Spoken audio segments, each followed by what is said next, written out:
when it becomes I use the metaphor of a tug of war. And so when there's a rope and either one of you on either side of the rope and you're pulling and tugging, that is a source of competition and negativity that's going to grow in the relationship. And someone is going to feel slighted. I mean, you were carrying 50 pounds. I had 45 pounds. Where were you going to stash another 10 pounds so I could be lighter? And no one can step for you. Nobody can walk for you. And it's a very humbling experience in the world to feel that way. Take a girl and a guy, and they fall madly in love and form a family. Sprinkle in some counseling degrees and a doctorate, a dream of transforming relationships as we know it. And 20 years later, we give you power couple Dr. Ray and Jean Kadkodian. And this is their podcast, Couples Synergy. Welcome back to another episode of Couples Synergy with Dr. Ray and Jean. Hi, I'm Dr. Ray. And I'm Jean, and this is our podcast about love, marriage, and relationships. Be sure to check us out online on our Facebook page and Instagram at Couples Synergy, or our website, couplesynergy.com. And be sure to subscribe to our podcast or send us any suggestions on topics you'd like to hear more about. And now on to Couples Synergy, an in-depth look at love, marriage, and relationships, where we bring you our experience helping thousands of couples transform their relationships for nearly 20 years. You know, every day we get to hear intimate details about a couple's celebrations, disappointments, and everyday challenges. We've often wished these stories were shared because we know we are more similar than different. So we've created not only an avenue where you can hear about people's intimate lives, but an atmosphere where people come over to our home pub, pour a drink, and share their stories. A power struggle always means that someone is scared. There's a fear of something, and that's why they're trying to regain power. And what happens is we have a certain amount of energy available to us every day. And we have our jobs we have to do, we have our families to take care of. And then we have this extra stuff like unresolved things that are maybe some conflict from the past, some past hurts, some past wounds. And all of that takes more energy than we're given. And so what we do is we have to borrow that energy. In the first place we're going to borrow it from is our creativity, which is a problem. Right. Because that's what you need to get out of that. But the second place we're going to borrow it from is our relationship. Right. Which is why there is a power struggle. And, power struggles, I think we need to kind of clarify between wrestling about really dumb things, like who's going to do the dishes versus who is in control of the money or making financial decisions, right? I think we had a client once where through the course of the relationship, she had given over control of the money to her husband. And it got to the point, it was just a strong suit of his. Right. Okay. Initially, but it got to a point it was a strength of his to take care of the money. And it was a fear of hers to take care of the money. And so she didn't even know anything about it. She didn't know about their finances, their income, where they were invested, anything. Right. She really didn't know anything. And she didn't take the initiative to really know about that information. Right. So it got to the point where she wanted to buy a new car. She had a very old car. And he said, no, we don't have the money. But he was spending money on his hobbies. Yep. So he had a lot of expensive hobbies and he was spending money there. So, and she didn't know about it or how much expense there was. And so, especially if you think about power struggles, it's going to play out in all avenues, right? So it's going to play out financially, or it's going to play out in how you take care of the home, or how you make decisions in general about who you're going to hang out with, or how are you going to be as a couple in the world? Do you do things separate, together, stuff like that? And you're not always going to agree on everything. Sure. Yeah. Right. So you are going to have conflict. You are going to disagree about certain things in your relationship. But when it becomes a competition, when it becomes I use the metaphor of a tug of war, right?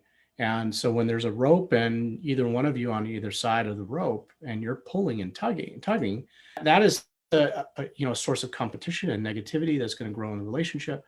And someone is going to feel slighted. Someone is going to feel like their needs were not met. right? And so it becomes like this arms race, and there is created a power differential in the relationship. You know, I remember one time we had a party, and we called this party Around the World. And we asked all the guests to bring a dish from another country, whatever country they chose. And the thing that was really lovely about that party is it really felt like everyone felt a part of it. And they were tasting each other's foods or talking about what they brought. For some people, it was like a family dish because they were from different countries. Other people's like their favorite restaurant that they brought or something. And so because there was an investment in bringing something to the party, there was also an openness and a closeness of being able to enjoy it. And I think that's the really important thing about relationships. When there's a part of your relationship that you maybe let go of and let the other person handle, I think you learn to feel like you shouldn't have a say, right?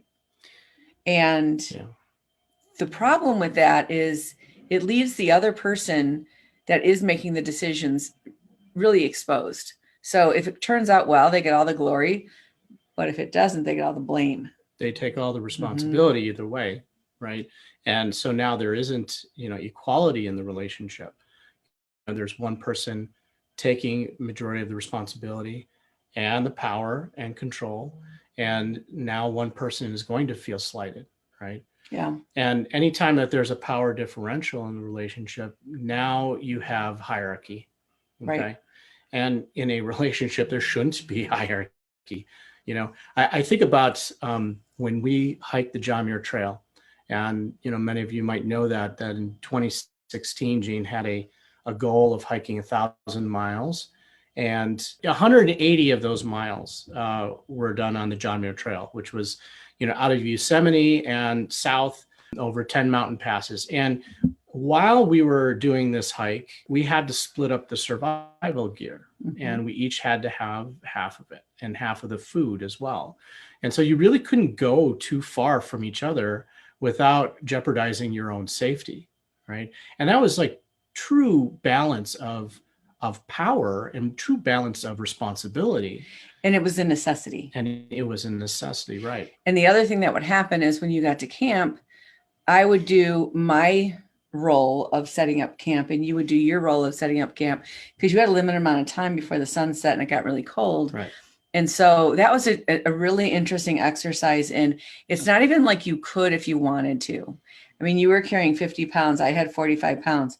Where were you going to stash another 10 pounds so I could be lighter? So you had to, and no one can step for you. Nobody can walk for you. And it's a very humbling experience in the world to feel that way. But I think it's a very good example of not having a power struggle in your relationship where it would feel balanced. And maybe one person is going to be more gifted or skilled in one area than another. And so in that way, there's that division of tasks to the point that both people feel like they're being taken care of, right? Both people are utilizing their strengths to benefit each other and the relationship as a whole. And it doesn't feel like this competition or this power struggle. I did the dishes 2 days this week. You need to be doing it, 3 days this week because I cleaned the bathroom, and now what that becomes really is a scorecard, right? And so this transactional relationship, and we did a podcast about transactional relationships as well, if you want to check that out. But now it becomes this tit for tat, and you never actually feel good because you're always looking over your shoulder. You're always, trying to avoid any judgment from your partner. If we go back to that wonderful book called The Four Agreements, the fourth agreement by Miguel Ruiz, if you haven't read that book, awesome book. We highly recommend it. The fourth agreement is always do your best. And the reason you have that as an agreement is because if you don't do your best, if you do less than your best, you feel guilty. If I was doing everything, you were sitting on the couch, which would be very uncomfortable for me. I could never do it. Could not do that. Feel guilty. But if you do better than your best, you also feel guilty. Mm-hmm. So it's very hard to find that line in the middle where you're doing your best and not better or worse than your best. And when you do that, you find that sweet spot. And so one of the exercises we used to do in one of our offices is we'd have our couples turn their backs to each other and lock arms, and they're sitting on the floor, turn their backs, lock arms, and we tell them to stand up. And if they stood up, they'd push up evenly, and it didn't matter what their sizes were. They could be very different sizes. Yeah, they have to find the balance point for their different sizes and different weights so that they can have this equal pressure to be able to stand up and rise up, right? And it's a great physical example, but just that alone shows how much a couple has to work together to find that balance point in all aspects of the relationship. And if it ever feels like you're not giving and you feels like you're more taking in the relationship, then you have a power struggle. You have a power differential. Or if you feel like you're doing too much giving. Right. And there's nothing coming back. And so that's when power struggles turn into something that's much more toxic. That's actually a really big problem. When one person is losing themselves to the relationship and one person is being so selfish that they actually lose respect for their partner because the partner is not pushing back in that way. And so they feel entitled, like they can go do what they want. They don't have to answer to anything. They don't have to share. And so it really erodes the relationship. And, that's when it's a really tough power struggle. If you go to the 4 Agreements and you read the book, Miguel Ruiz, he talks about if you woke up in the morning and you had a cold, well, you cannot expect yourself to fulfill all of the expectations that you did the day before, right? Because that would be doing better than your best. Your best is something that is assessed moment by moment. And in one moment, you might be, really tired. You might be sick. And because of that, you can't do more than what you were able to do. And that's where people get it wrong. A lot of people, where they think that I have to give 110% all the time. Yeah. If you're giving more, you are going to be snappy and resentful and passive aggressive. Yeah, totally burn out. You're going to be resentful, and it's never going to feel like you're giving. It's going to feel like you're being taken for granted and taken advantage of.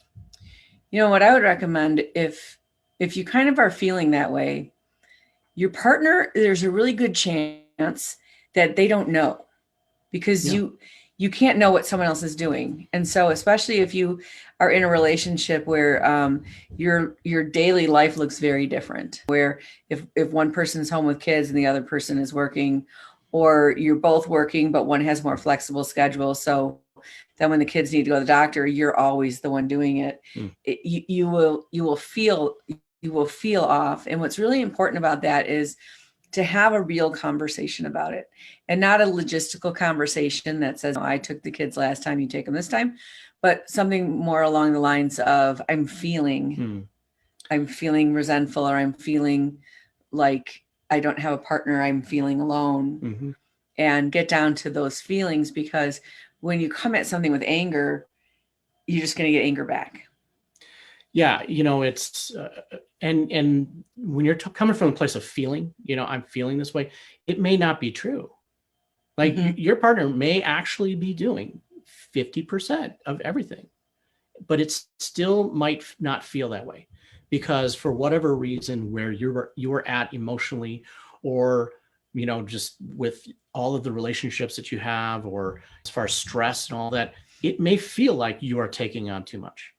Okay. Right. And you may need your spouse, your partner to step up and take a little bit more off your plate, because at that point in time, you can't do better than your best. And another thing that's interesting that people go through is, what if you're a morning person and your partner is a night owl, and they want to do everything at a certain time of day and the other person really doesn't? Luckily, we are both night owls. Or maybe dangerously. Right. Yeah. And our lives are very similar looking. We're together Right. most of the time. And so, if there is a difference like that where, Mhm. you are not a night owl, your partner is, you might be doing these like two ships passing in the night kind of thing, Mhm. where one person is going to bed without the other, which we do not encourage. We do encourage that there is a kind of an anchor point where you are saying goodnight to each other and there is an embrace at the end of the night, even if one person doesn't go to bed right away. So, that needs some negotiating, right? We've talked about, balancing personal time. We've talked about balancing couple time and how that's so important. And, when it comes down to that word balance is really across the whole board, right? Mhm. Because if you don't, then you have power struggles, then you have resentment, then you have conflict that can't be resolved. And it just continues to kind of pile up debt within the relationship. Right. So if you're the morning person, you might be the one that brings your partner some coffee because you're already up and doing your thing. And, that's an easy thing for you to do. And then at night, it might be something else that's happening. Maybe Mhm. you're finishing up chores and they're already asleep because you'd rather do them then. And so, those can be healthy things. It just really, really depends on what it feels like. Yeah. And it gets out of whack all the time, especially if maybe one person has more stress at work, or maybe women cycle and have days that they're not so happy. All sorts of stuff, or if someone's up with a baby, all sorts of things that can throw things off. So none of this is ever like cut cleanly in half and everyone does Right. this or that. Keep in mind, you can't just sit down with your partner and go 50%, 50-50. You do this, I do this. And it doesn't work that way. Right. And things are not static, because as a couple develops and throughout their relationship, they have to kind of sit down and reassess where they're at. And maybe something is out of balance right now because one person is taking on more because the other person can't, right? And it's not coming from a place of resentment or power and control. It's really coming from a place of consideration for your partner. But as the relationship develops, maybe that rights itself, right? And so now the other partner's taking more responsibility for something. But that only happens with this clear, open communication with each other, really sitting down and talking about, hey, I know that I always did the lawn and it's something that was really fun for me, but I've just gotten to a point I just can't do it anymore, right? And for some reason, it's just too much for me on my plate, and I'm feeling resentful that I am always the one that has to do it. Right. And some of these things are things we learned in our families growing up. And we'll ask couples like, well, how did you guys decide that? How did you decide how you were going to do the money or how you were going to take care of the house? And they usually kind of go, we didn't decide. It just happened. And then they have never really had a conversation about it. And a lot of times, for some reason, it has to do with laundry. I don't know why laundry becomes like, and maybe because that's a very clear thing. Those are your partner's clothes and your clothes. Yeah. But when it's dishes, it's dishes or, stuff that's more common. But I mean, I don't wear your clothes and you don't wear my clothes. Yeah. So that's a fine line. Yeah. But I mean, we've heard stories where couples get so resentful and so childish. I'm going to take his clothes out of the washer and I'm going to put it on the ironing board and they're all wet because he didn't put it in the dryer and dry it. And, right. It just builds that toxicity in the relationship, and they're never able to actually feel like they're taking care of each other. And, sometimes, and I think we have a few interesting carved out days in the year like this, like Mother's Day or Father's Day or a birthday, where we're much more giving. We're much more willing to let our partner take a break and step up a little bit. And sometimes we need that when it's not Mother's Day. Sometimes we need it just because we want to feel a little bit cared for and loved. And we only have the ability to offer that. We never have the ability to make it happen in the receiving way, but only in the giving way.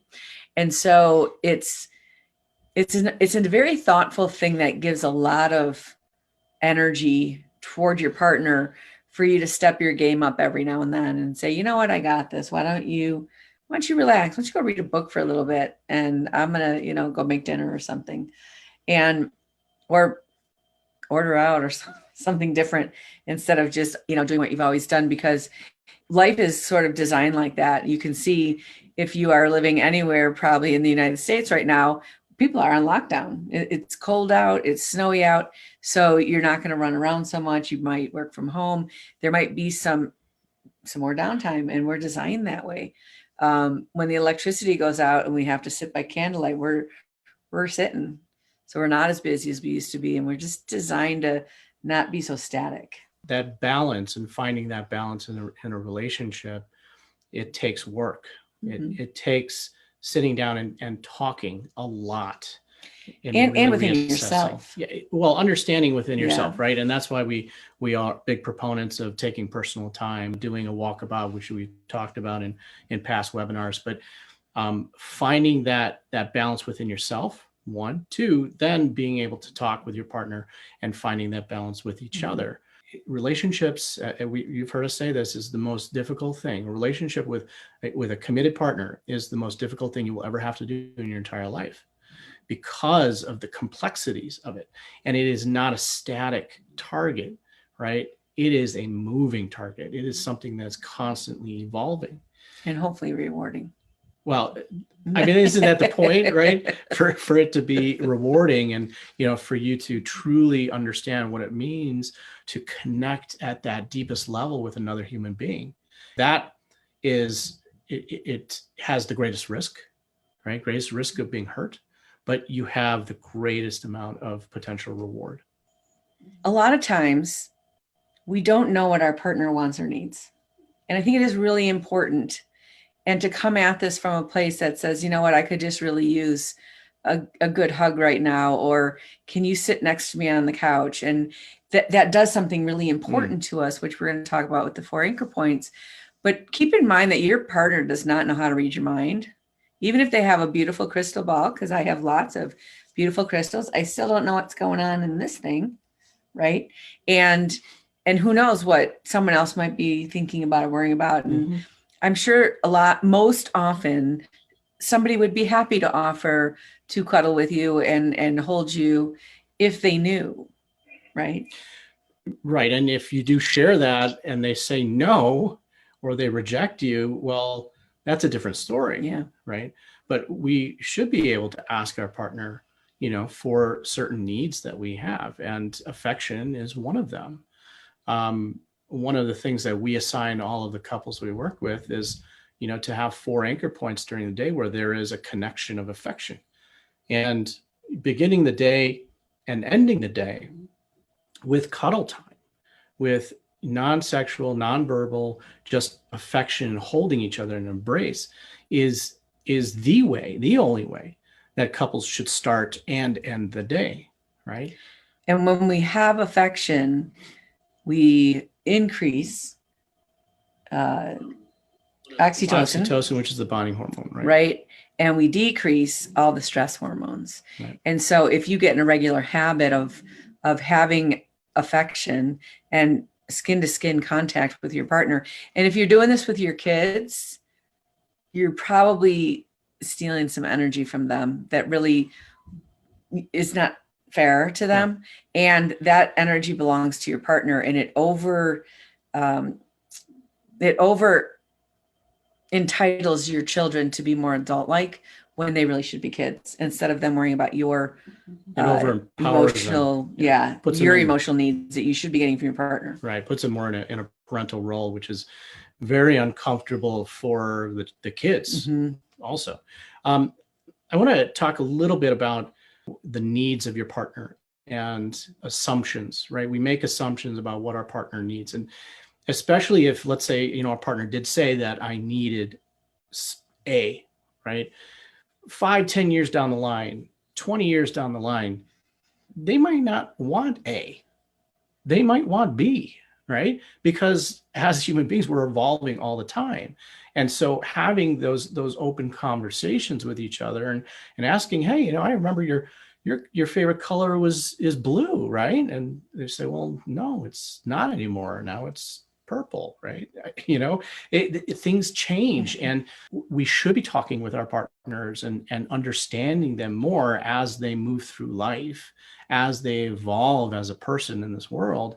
They're going to change their perspective, and what they need in terms of affection on one day may be different on another.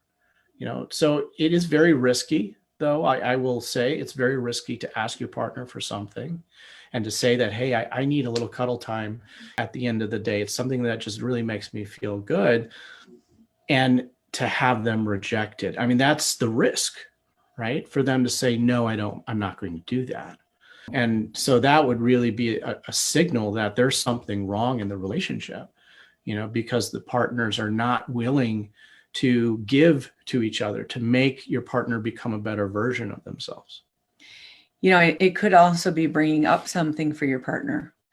So if someone processes their day by staying very active and busy, and they're straightening up and they're, putting everything in place, and for whatever reason that helps them sort of process the day and de-stress, it certainly takes them away, though, from their partner.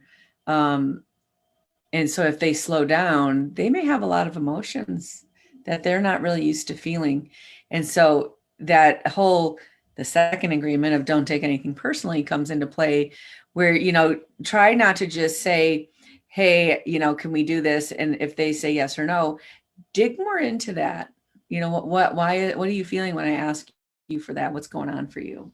And for sure, past issues are going to come up as a relationship develops. And as you become more vulnerable and closer to your partner, simple things like cuddling, is what we're talking about here, may bring up a lot of past wounds that your partner may not have even begun to process or to heal.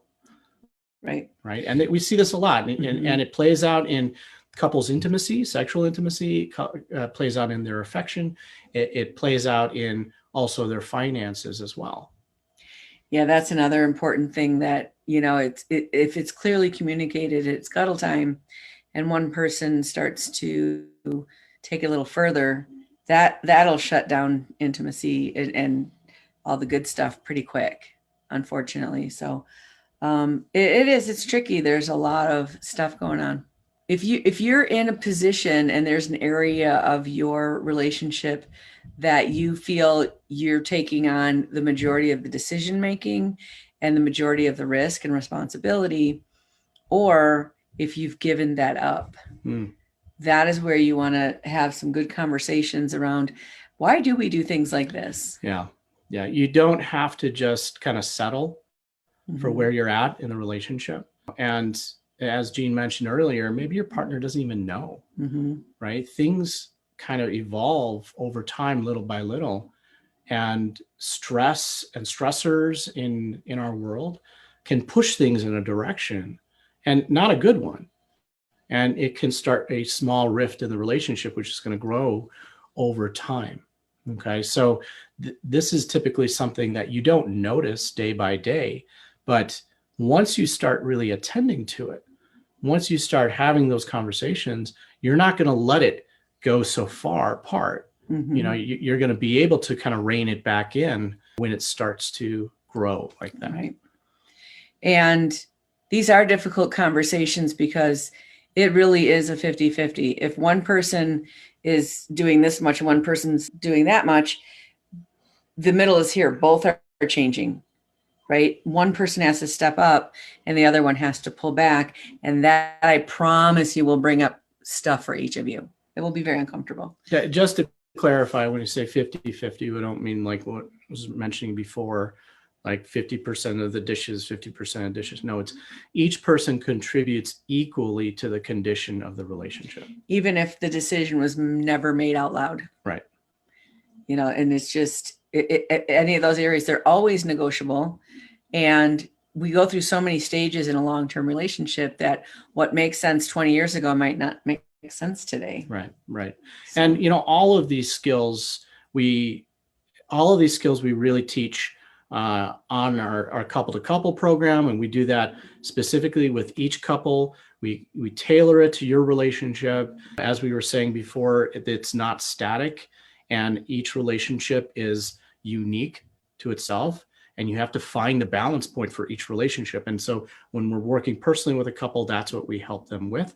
And on the weekend intensive, which the next one is right here, on April 15th, April 18th, that is going to be held in Lakeside, Michigan. And if you can find that information on couplesynergy.com, if you hit under the experiences tab, you'll be able to look up the weekend intensive, which, right now we're limiting it to a certain amount of couples, due to COVID. We want to make sure that it is a safe environment, but it is going to be a really fun, experiential and educational time. This is something that, we really want to help couples understand these concepts from a very practical place and be able to apply it, in real time in their relationship. And you'll feel it. You'll feel that connection, and you'll feel that reduction of anxiety and depression and stress, and that increase of those good, yummy hormones that we're designed to have. We're not designed to be alone. This is like our life's work. We absolutely love working with couples. We love helping couples just find that joy and happiness in the relationship again. And, what we're talking about today, when it comes to power struggles, this is normal. All right. A lot of the stuff that we talk about are normal processes that couples go through, that they feel like they're by themselves, they're alone in it, and they don't understand the steps to get out of it.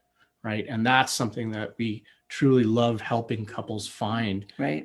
Are those, and, applying a lot of the tips and tools to be able to find that way out. Because we see like this, we don't see like that. So it's very difficult for us to have our own perspective. And when you're a couple, you don't have a tiebreaker. And so it really helps to have a different set of eyes on it to help you navigate, which one is, needs to pull back, which one needs to step forward. And, those are not easy things to see, especially if you've patterned your relationship after what you saw as a child. Absolutely. You don't know what it feels like. And, that's another good point to bring up, is a lot of couples, they are bringing what was role model to them, from their upbringing, their parents, their role models, their caregivers, and they're bringing it into the relationship thinking that this is what's normal, because that's exactly what is normal to them. That's what was, exemplified. And so they try to replicate that within their relationship. Well, your partner's coming from a very different household, where balance of power and control and consideration, all that was very different in their household. And so they have a very different normal as well, and so that's where you get this clash in the beginning of a relationship, where couples are trying to find the right way for them and their relationship, right? Which is a very unique thing. And so it doesn't work if you just collapse and go with one or the other, right? Because one person's way is not right for the relationship. What's right for the relationship is finding both ways together, right? In unison. And if you're holding back because you don't want to start a fight, you don't want to face conflict, you don't want to hurt your partner's feelings, all of those kind of things, for whatever reason, that will one day blow up on you. Yeah. So, and it is not an easy, comfortable thing to learn how to do. And that's why, when we're working with people, there's like that foundational, putting in the good deposits and having fun together and strengthening that so that you can talk about the more difficult things. Yeah. Don't worry if, you guys are not fighting now. You guys are really, bogged down by kids and work and everything like that. You'll get to it. Yeah. We'll see you down the line. It's as Jean said, it is bound to blow up. It is going to happen. Right. And especially if couples are not attending to things, it is just going to sit there and it's going to grow. All right. It doesn't go dormant. It actually grows. And so that resentment will grow, that disconnect will grow, and the power struggles will definitely grow. One of the questions that came in is, could you very quickly review the anchor points the 4 times of the day? Sure. Yeah, I think you only talked about 2. I only talked about the first 2, right? The first one is in the morning, which is an embrace, and it should be about 4 or 5 minutes. No words need to be said. It's non-sexual touch and cuddle time. And it's just affection. No words. Mm-hmm. And you are closing the day off with a 4 to 5 minute embrace as well. And the 2 in the middle of the day is, the second one is when the first person leaves for work, all right, or leaves for the day. That is just a quick parting ritual. Kiss, peck on the cheek, quick hug. And then the third time of the day is when you reunite. All right. And that, again, is a reuniting ritual. Quick kiss, hug. And before you go about your day, right? These 4 anchor points are really important for couples. So, and they should be practicing it every single day, every day. It's really easy to kind of get lazy or forget. And so if you find yourself a little more irritable or crabby or snippy with each other, get back to doing that and you'll feel better.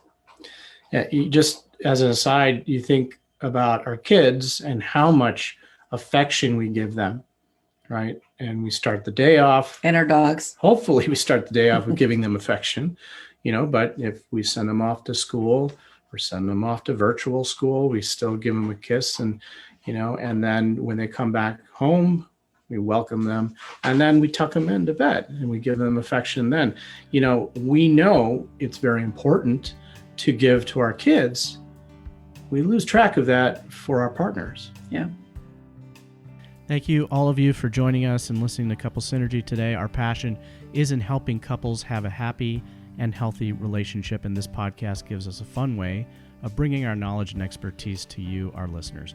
For all of you listening, please subscribe to our podcast and please leave us a review. If you have any questions, comments, or topic suggestions, please email us at contact@couplesynergy.com. For more information about Couple Synergy and our programs such as the Couples Weekend Intensive and our premier program called Couple to Couple, look us up online at couplesynergy.com. And if you know someone who could benefit from this episode, please download it and share it, and thank you for listening. Until next time, synergize your life and synergize your love.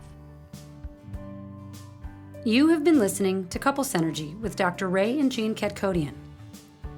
Couple Synergy was recorded, edited, and produced by Dr. Ray and Jean Ketkodian. Voiceover and music entitled Breathe and Let Go was recorded and composed by Gina Gonzalez.